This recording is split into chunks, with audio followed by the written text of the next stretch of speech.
আসসালামু আলাইকুম দর্শক, দেশ এবং দেশের বাইরে যে যেখান থেকে আমাদের এই ভিডিওটা দেখছেন সবাইকেই শুভেচ্ছা এবং অভিনন্দন জানিয়ে আমাদের আজকের ভিডিও শুরু করছি। দর্শক, ভিডিওতে আপনারা দেখতে পাচ্ছেন যে আমাদের 1 বিঘার একটি পুকুরে আমরা অক্সিজেন দিচ্ছি। দর্শক, আমরা যে অক্সিজেনটা দিচ্ছি এটা হচ্ছে এলানকো কোম্পানির, খুবই ভালো।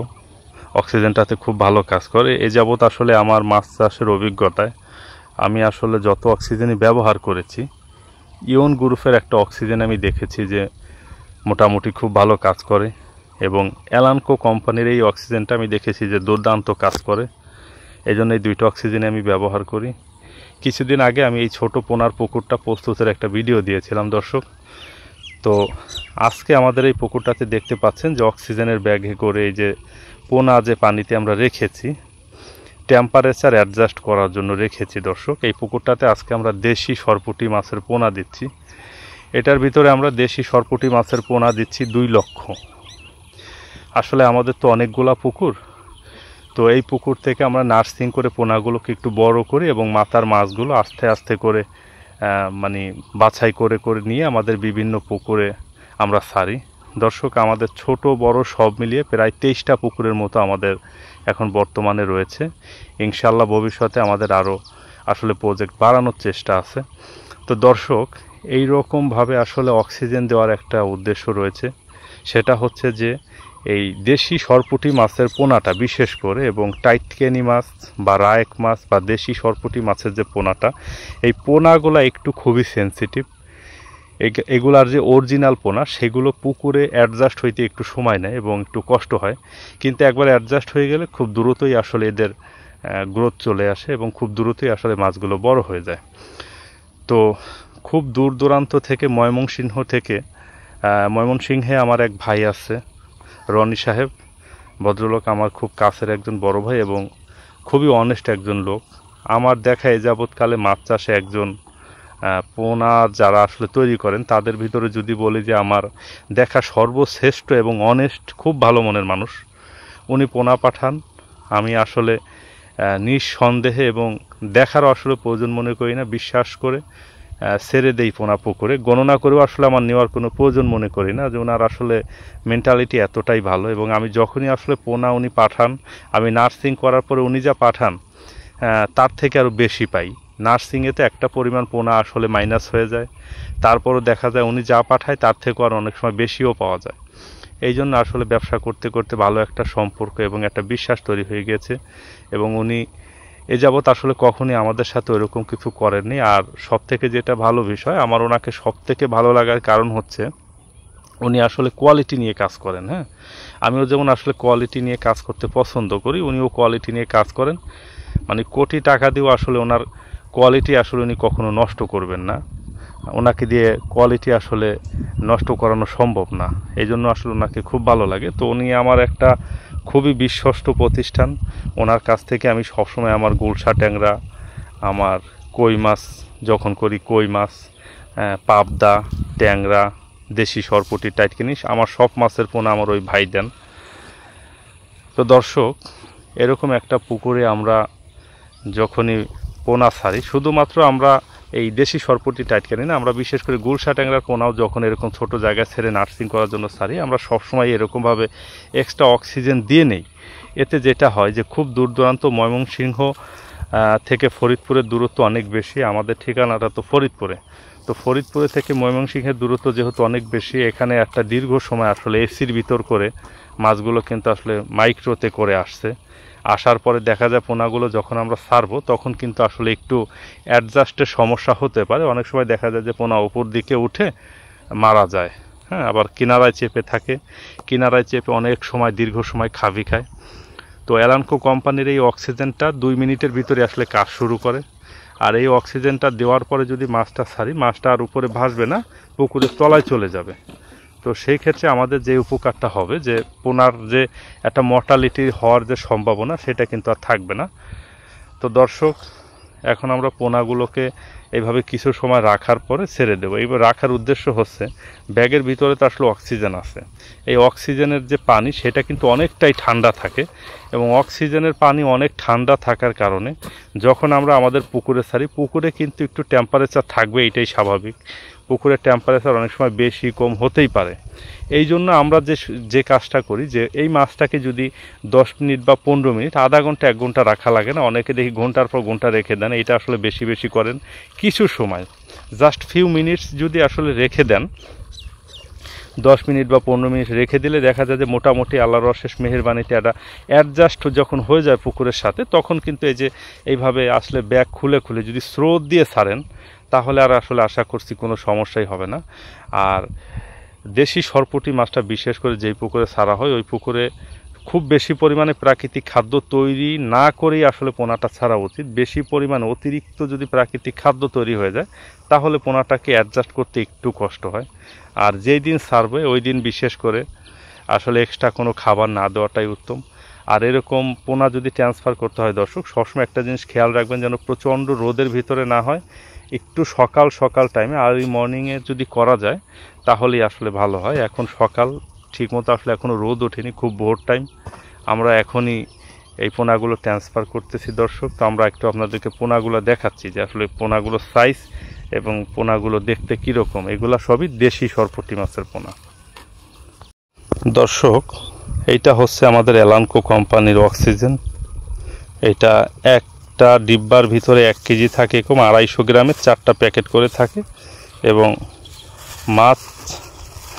মাছের জন্য এবং মাছ চাষ ব্যবস্থাপনা আমি দেখেছি যে এই অক্সিজেনটা খুবই ভালো কাজ করে। আর একটা বিষয় বলে রাখি দর্শক, এটা কিন্তু কোনো কোম্পানির বিজ্ঞাপন বা প্রচারের জন্য কিন্তু আমি বলছি না। আসলে অনেক চাষি ভাইরা আছে নীরবে নির্ভীতে আসলে না জেনে অসাধু ওষুধ ব্যবসায়ীদের খপ্পরে পড়ে অনেক টাকা পয়সা লস করেন এবং ভুয়া ওষুধ কেনেন, পরে ওষুধে কাজ হয় না। তো আমি আমার চাষ ব্যবস্থাপনার যে অভিজ্ঞতাগুলো পেয়েছি এবং আমি দেখেছি যেগুলো ভালো, সেইগুলো আমি আসলে আপনাদের সাথে শেয়ার করি।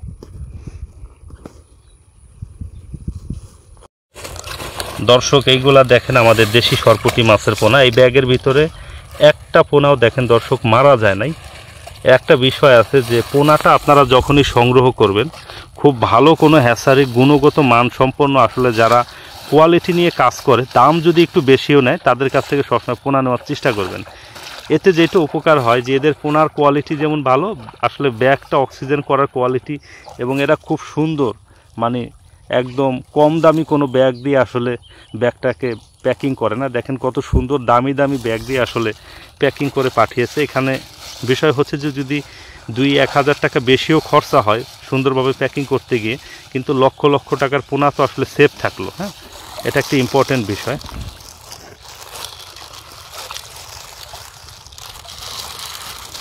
ধরা যায় না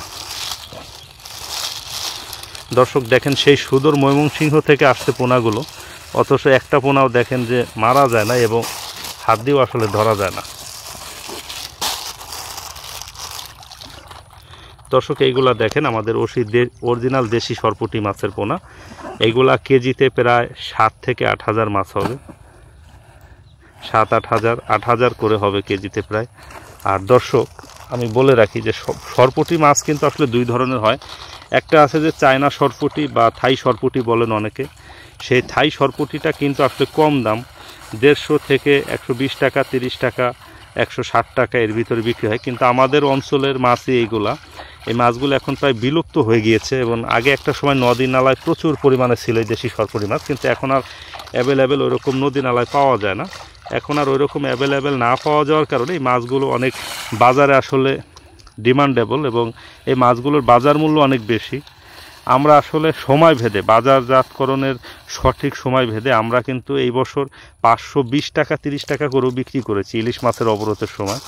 এবং এবারে যে দেখা যায় যে প্রতি বছরের সারাক্ষণই প্রায় 350 থেকে 400, 450 টাকা, 500 টাকা এরকমই এই মাছটার কেজি থাকে।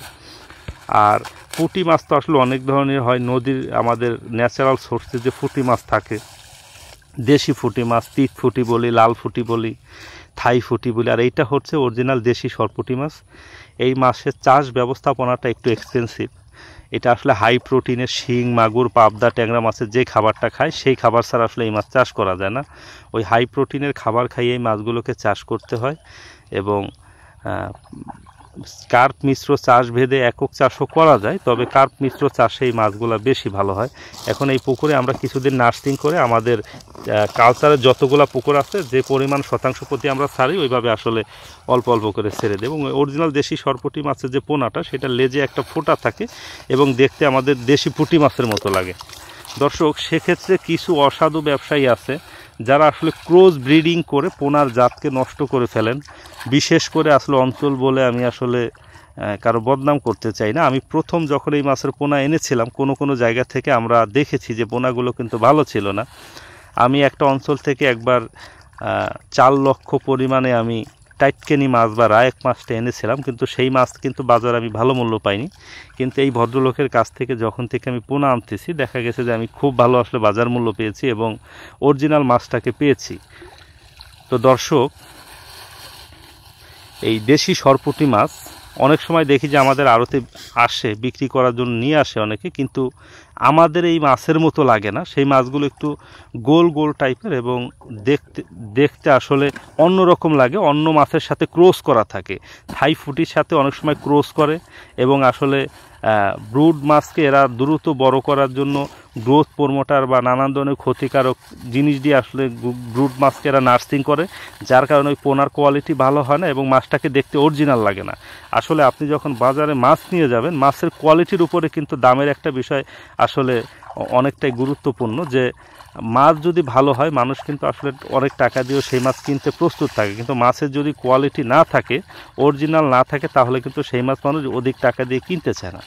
তো দর্শক, এই মাছগুলা আমরা যখন বড় করি একটু লম্বাটে টাইপের হয় এবং এর দুই পাশে দুইটা মোচের মতো থাকে, দুইটা দাড়ি থাকে শিং মাছের মতো ছোট ছোট। মিরর কাপ মাছে যেরকম দাড়ি থাকে ওইরকম দুই পাশে দুইটা দাড়ি থাকে এবং মাছগুলা দেখতে অনেকটাই সুন্দর লাগে, অরিজিনাল যে বিলের মাছের মতো। এবং আমার যে ভাই মাছগুলো আমাকে পাঠাইছেন ওই ভদ্রলোক, ওনার যে ব্রুড, সেই ব্রুডটা প্রথমে উনি কিন্তু নদী থেকেই সংগ্রহ করেছেন এবং নদী থেকে সংগ্রহ করে উনি 4-5 বছর এটা নিয়ে কাজ করছেন। হ্যাঁ, উনি আমাকে বলেছেন যে প্রায় 4-5 বছর ওনার স্টাডি করতে হয়েছে, কাজ করতেছে। প্রথমে উনি পোনা করতে পারছে কিন্তু ট্রান্সফার করতে পারে নাই, আবার ট্রান্সফার করতে পারছে কিন্তু বাঁচাইতে পারেনি। এবং 3-4 বছর কাজ করার পর যখন মাছটা অ্যাডজাস্ট হয়েছে তখন উনি বাইরে বিক্রি শুরু করেছেন। এবং অ্যাভেলেবেল সব জায়গাতে আসলে উনি পোনাও বিক্রি করেন না, কারণ উনি যেহেতু কোয়ালিটি নিয়ে কাজ করেন, পোনার দামটা একটু বেশি নিলে উনি খুব ভালো পোনা আর কি আমাদেরকে দেন।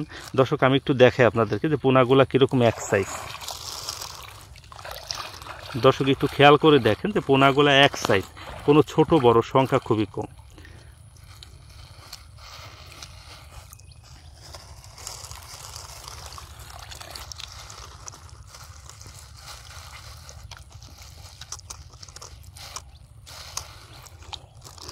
তো দর্শক এবং সম্মানিত চাষি ভাইরা, আমি আসলে আমার মাছ চাষ ব্যবস্থাপনায় ঠকতে আমার কিছু অভিজ্ঞতা হয়ে গেছে এবং আমি যেইখানটাতে আসলে স্লিপ খেয়েছি, যেইখানটাকে ঠকে আমি শিখেছি, সেই বিষয়গুলো আমি আমার চ্যানেলের মাধ্যমে আপনাদের সাথে এবং আমার ফেসবুক পেজের মাধ্যমে আপনাদের সাথে শেয়ার করি। যারা আসলে নতুন চাষে আসতে চাচ্ছেন তারা যেন আর কারো খপ্পরে পড়ে বা পোনা ব্যবসায়ীদের পাল্লায় পরে আসলে ক্ষতিগ্রস্ত না হন, ওষুধ কোম্পানির পাল্লায় পরে, ফিড কোম্পানির পাল্লায় পরে এবং অধিক মাছ ছেড়ে বা ভুলভাল মাছ ছেড়ে ক্ষতিগ্রস্ত না হন। এই জন্য আসলে যেই জায়গাটায় গ্যাপ এবং যেই জায়গাটা আসলে সফলতা, এই বিষয়গুলো নিয়ে আমি আপনাদের সাথে সবসময় আমার চ্যানেলে আলাপ করে থাকি। দর্শক, এইখানে আসলে আমার ব্যক্তিগত কোনো স্বার্থ নাই, আমার স্বার্থ হচ্ছে যে চাষি ভাইরা যেন সঠিক একটা পরামর্শ পায় এবং নতুন যারা মাছ চাষে আসে তারা যেন ঝরে না যায়, তারা যেন সঠিকভাবে মাছটাকে চাষ করেন।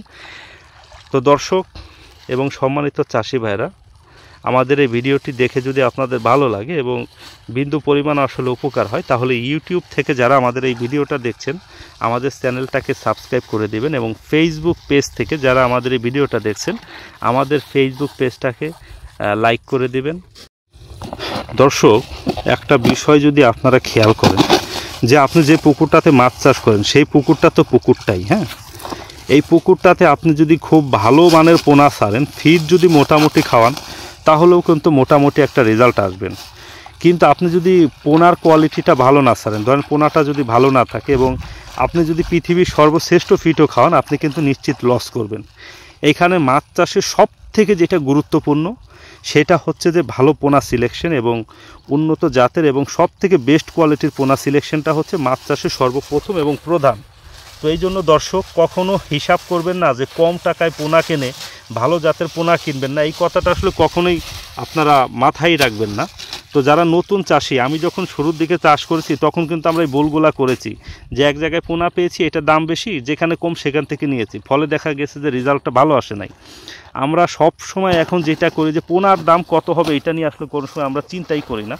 আমরা সব সময় ভাবি যে পোনার জাতটা কীরকম, ভালো কিনা। ধরেন ভালো পোনার সাথে খারাপ পোনার দামের কিন্তু খুব একটা ব্যবধান থাকে না, লাখ প্রতি হয়তো 20,000 টাকায় নইলে ব্যবধান থাকে। কিন্তু এই 20,000 টাকার জন্য আপনার কত টন প্রোডাকশন কম হয় এবং কত পরিমাণ প্রোডাকশন কম হয় এবং আপনার যে কী পরিমাণ খরচা বেশি হয়, এইটা কেবল যারা চাষ করেন, চাষের সাথে সম্পৃক্ত, রেগুলার চাষের সাথে আছেন, শুধুমাত্র তারাই বলতে পারবেন। তো দর্শক, সবার সুস্বাস্থ্য দীর্ঘায়ু কামনা করছি। আবার আমাদের এই ভিডিওটা আমরা এখানেই শেষ করতেছি। সবাই ভালো থাকবেন, সুস্থ থাকবেন। সকল মাছ চাষি ভাইদের জন্য শুভকামনা এবং দোয়া থাকলো। সবাই ভালো থাকবেন। আসসালামু আলাইকুম।